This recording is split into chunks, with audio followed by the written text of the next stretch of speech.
بسم الله الرحمن الرحيم والصلاة والسلام على أشرف الأنبياء والمرسلين. Assalamu alaikum everyone. Good morning. It's my great honor to address you all today on the matter of living through innovation. And thank you for the invitation, and thank you, Dr. Ihab, for organizing such an important event. I wanted to share with you what I have come to recognize for myself, the importance of innovation, especially social innovation, to our families and our lives. When I was a child, I used to play with the magnets, and I think we all did. And it was fascinating to see the power of the magnets move things without any physical wires. But at the same time, you cannot explain it totally because the force works in an invisible way. And it's also, you cannot take it apart to find out what is going on. So you must use your imagination to explain what you see and what does it mean. Even asking your teacher for explanation of the magnet is not satisfying. That's because the understanding of our science is not complete. The size of the unknown is huge, vast, and we only know a small bit of it. I am surprised by the lack of change approach. Our confidence with our great theories may be too much, making us overestimate what we know and ignore experiments, our observations that don't conform. So new amazing ideas of imaginative scientists who don't come from the right place or who claim to break scientific laws tend to get thrown away and shot in flames. Some would say this is the scientific process. However, I think we have stopped being open to wonderful, powerful, extraordinary ideas. We ignore new evidence and follow scientific heroes because we are safe and strong on the shoulders of giants. I believe the antidote is to fire up our imagination, start to paint a new picture of the future. The fuel for scientists' imagination is observation. We need to keep humanity evolving. I would say social innovation has helped me to see a clear vision of the complex world. Social innovation is about building the strategies, concept ideas that strengthen civil society, which then satisfies social needs such as working conditions, education, community, and health. Now, let us look at the historical roots of social innovation. An example of Western social innovator comes from 18th century, Benjamin Franklin. He was an author, a printer, politician, scientist, inventor, civic activist, statesman, soldier, and diplomat. He created innovative technologies such as bifocal lenses, the lightning rod, and Franklin stove. And then he set up the first public lending library, US University, and fire departments. Hence, solving community problems was very important to him. Later, social innovation was written about in the 19th century and 20th centuries by Peter Drucker and especially Mark Young. He was behind the Open University. A university education broadcast to television sets in the 1960s and 1970s. It was an inspiring idea transforming lives. So why is the social innovation in the news now? The world's population has grown from 250 million in the 8th century, over 4 billion today, 32 times. And the world now faces, I'm sorry to say, famine, war, killing viruses, and depression. Very tough lives for people in the East and the West. And this is worsened by the COVID pandemic. Thus, the way we do live and the way we live and do businesses is being questioned. Can we use social innovation to improve the human condition? Can we improve our lives? Social innovation requires many social and technology factors to consider. One factor is often behind these breakthroughs is science. Some fear science is out of reach, but this is not true. Nowadays, science is different. Not the space shuttles of years gone by, but the new biotechnology, nanotechnology that's shaping our world. Science is becoming more human. But if we look in the poor area of the developing world, many people are deprived from the benefit of science and technology, which could change their lives.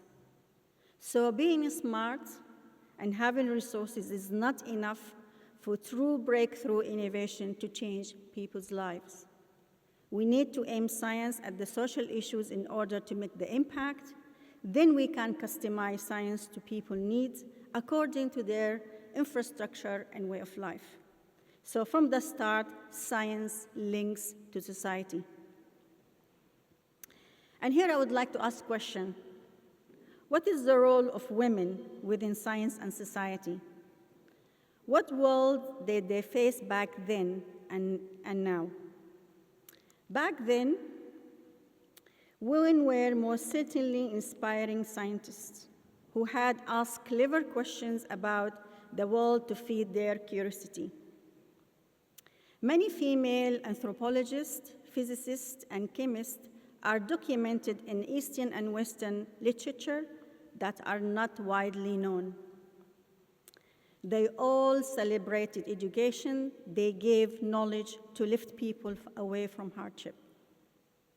For example, in the 8th century, 10 centuries before Benjamin Franklin, a woman opened the first university in the world to help liberate people with the power of knowledge. Her name is Fatima al-Fihri, al-Banin, Arabic lady who migrated to Fas, Morocco from Tunisia, Qayrawin, to build the University of Al-Qayrawin with money inherited from her father, a wealthy businessman. They taught our ancestors grammar, medicine, mathematics, astronomy, chemistry, history, geography, and music, and later social and natural sciences, physics, and foreign languages.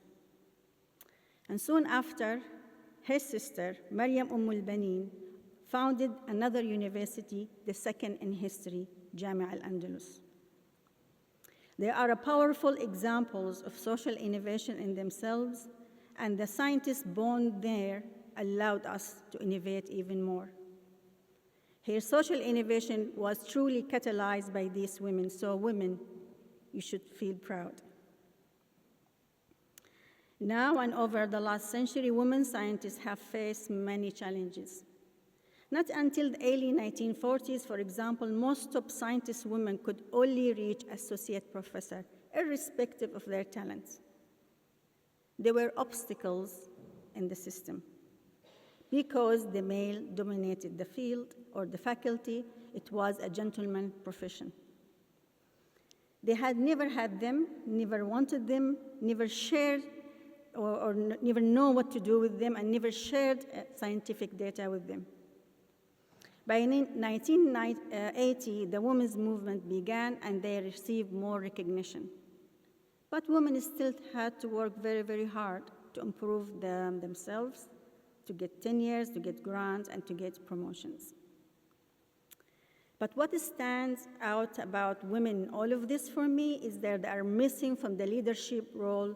They rarely decide about the aim of science, the direction of science. What happens to her nerve, her confidence, her leadership skills, her ability to believe in the evidence of her intelligence? And let us look at their grades in high school since 1990. On the left, our clearest test of ability. The grades from 1990 in science and math increased for both boys and girls, but the girls are leading the boys. This is supported by the US Education Department, over 1.64 million students. On the right-hand side, we also see more women than men are leaving with college degrees, all types of degrees in science and math. And here is more detail of urban university. Whichever class you look, whichever year, women perform better. It's extremely consistent.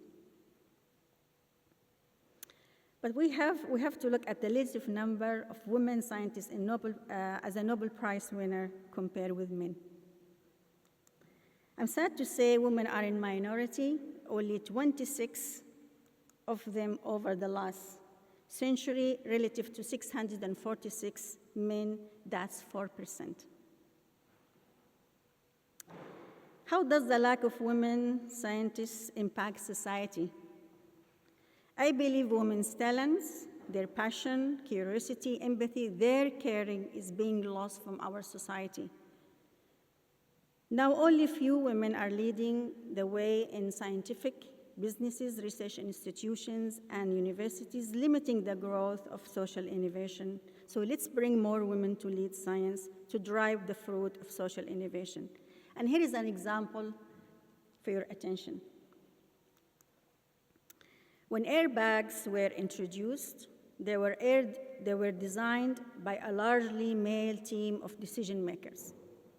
So although these airbags protected men in accidents, they resulted in avoidable death for women and children. Not until we had women in the team designing the airbags, the side airbags were born, protecting women, children, and men, saving more lives. So what is my role and how can I help light this path forward? And now I'll mention a little bit about my journey in life as a scientist. I was born in Mecca. I came from Saudi Arabia from a family of 8 children, traditional upbringing and enormous love for knowledge. I believed in power of science and technology since I was a little girl. I admire characters who did something amazing for humanity under the area of literature, physics, medicine, like Al-Khwarizmi, Ibn al-Haytham, Marie Curie, Einstein, and I really dreamed to be like them, to benefit mankind, and to become a scientist. So I asked my family to send me abroad to fulfill my dream. I arrived to England alone, very young, to different country, different culture, different language, and different education standards. Many people in England and in Saudi Arabia, except my family, especially my father, told me I'm not going to make it and I will fail. They indicated they know the fate of my life and they want me to believe them. It took persistence, it took courage and ingenuity, but I made my dreams to be real. I graduated with honors in pharmacology from King's College, and I was very lucky to get full scholarship from Cambridge University to do a PhD in biotechnology. Then I was recognized scientifically and internationally, received many offers and prizes from the most prestigious institutions, labs, and companies from around the world. When I earned my PhD, a lot of people said I have reached my goals, but for me, this is still the beginning of the second journey to attain what I had gained to serve mankind. In 2006, I moved to Harvard. And I came to very special scientific labs because this lab is making great discoveries, helping social innovation, and this is George Whiteside Lab. There we made an invention, which is a unique invention, a social innovation. We developed in a lab a unique type of sensor made from paper. It helps the poor people everywhere in the world. It will potentially save millions of lives every year. It replaces huge machines and put the power of scientific labs at the patient fingertips, who cannot access doctor, who cannot access equipment and hospital. It's very simple, it's not expensive, and it doesn't require power supply nor reagent. It can give you a result in less than a minute. And here how it works. If you place a drop of blood or urine, it will suck up to the chambers, to the wells, and give you change of color according to what we have there embedded in the wells. With this invention, we were the winner of both competitions, Harvard Social Enterprise competition, MIT 100K competition in the same year. And you can see here they said, witness history, because no team before us won until now both competitions at the same year.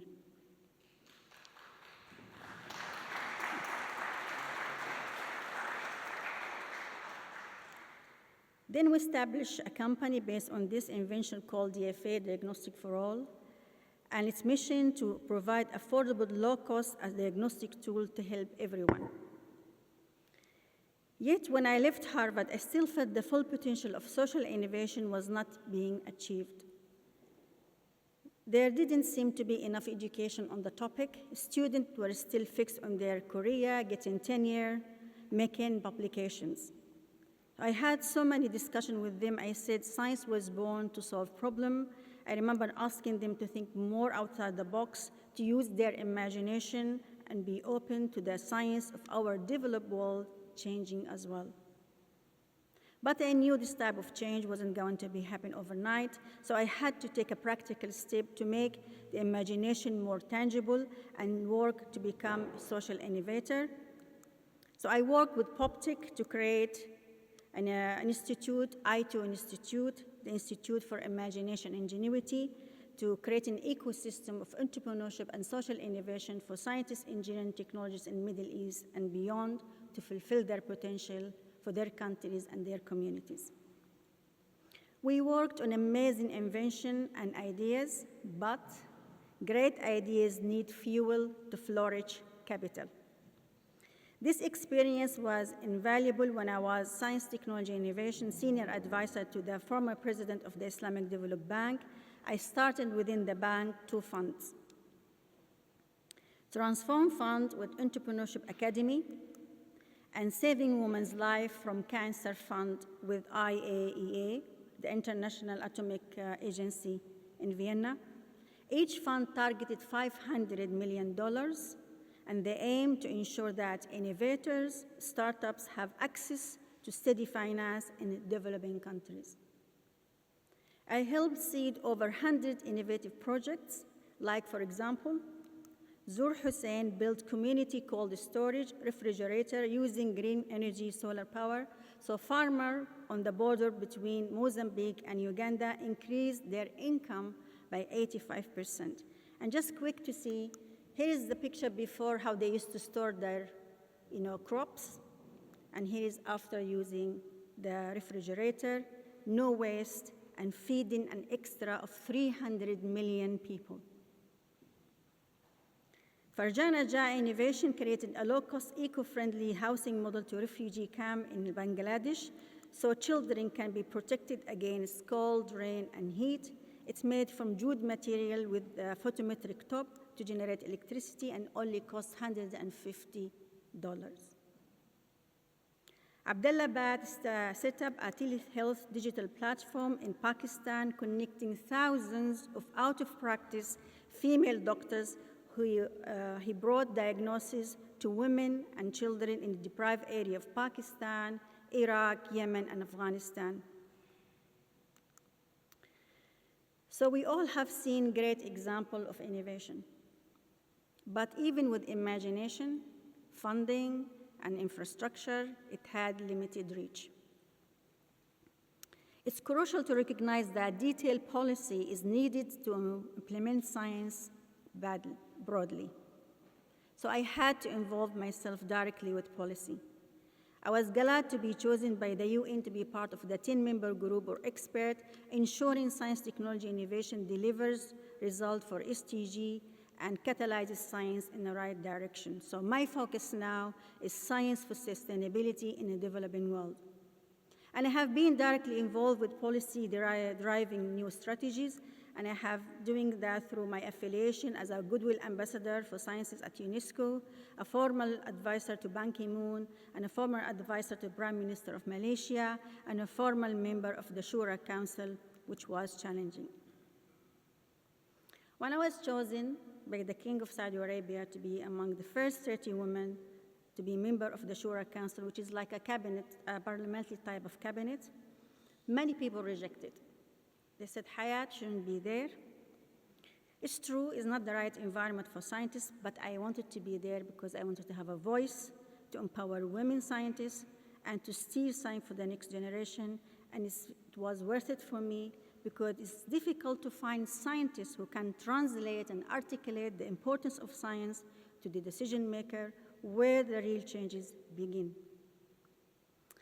So all this world experience, the journey of a scientist in a lab, a social innovator, entrepreneur, advisor, investor, policy and strategy maker, made me to create the Institute for Quality. IQ is a unique type of global consulting firm, a new generation of consultancy, targeting the most challenging problems, helping public, private, nonprofit, and philanthropy to meet sustainability, social, and financial goals. It provides innovative and integrated solutions using holistic policies and powerful execution strategies to address enormous challenges they face. Basically, IQ's solution is based on science, technology, innovation to offer clients new opportunities and fresh perspectives.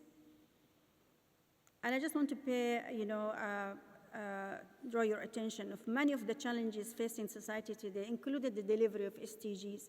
Always they ask, they require the best disruptive, innovative driven solutions. But unfortunately, the existing technology transfer model are outdated, dry, and mechanical, ignoring details about how people feel and don't capture their energy at all. So countries' real needs are not satisfied, especially in the developing countries. So this lazy model of cut and paste will never work. IQ will focus on building technological and financial capacities, aligned to people's needs, tapping their energy, fostering the power of science, technology, innovation, global collaboration, and seeding partnership from a local perspective. And here is the sixth area we are concentrating on: science, technology, innovation, healthcare, education, evaluation, Islamic social finance, and blue economy and environment. The last thing I wanted to mention here, the global consulting market is dominated by major accounting and advisory groups, as we know. However, their need to have a broad reach often means they struggle to deliver, especially in the area needing specialist input. So due to their distance, there is invisible knowledge gap preventing execution. So my vision, in this changing world, there is a strong case for new consultancy. I believe IQ will be a leader in this new consultancy pathway with significant experience in application of science, technology, innovation locally. It's built to deliver real solution for community. IQ processes are systematic and objective with purpose, bringing sustainability, accountability, transparency, and most importantly, is think with local people to ensure policy, project design, project management, and project performance is all optimized. Finally, through this journey as a scientist, I have always been asked how to innovate, what exactly I should do to improve things forward. But I ask, who is the true scientist? I believe for the scientists, for true scientists, it's not enough to sit in a lab doing research alone. We need to be out there talking to people to feel and understand their needs, to inspire them and put our resulting ideas to work to the real world. But some people will always demotivate you, directly or indirectly. They can have an opinion about everything you do or how you have done, the way you talk, the way you dress, where you come from, and what you want to be in the future. And it's very easy to fall in and adopt the same way of thinking. So my advice to all women around the world, and of course all men, keep on imagining your next step. Stay positive and keep going strong. I treat my mind like a garden, cultivating the good things and the beautiful things. We need to keep our thoughts healthy because the greatest minds had positive and beautiful energy. Thank you for your attention.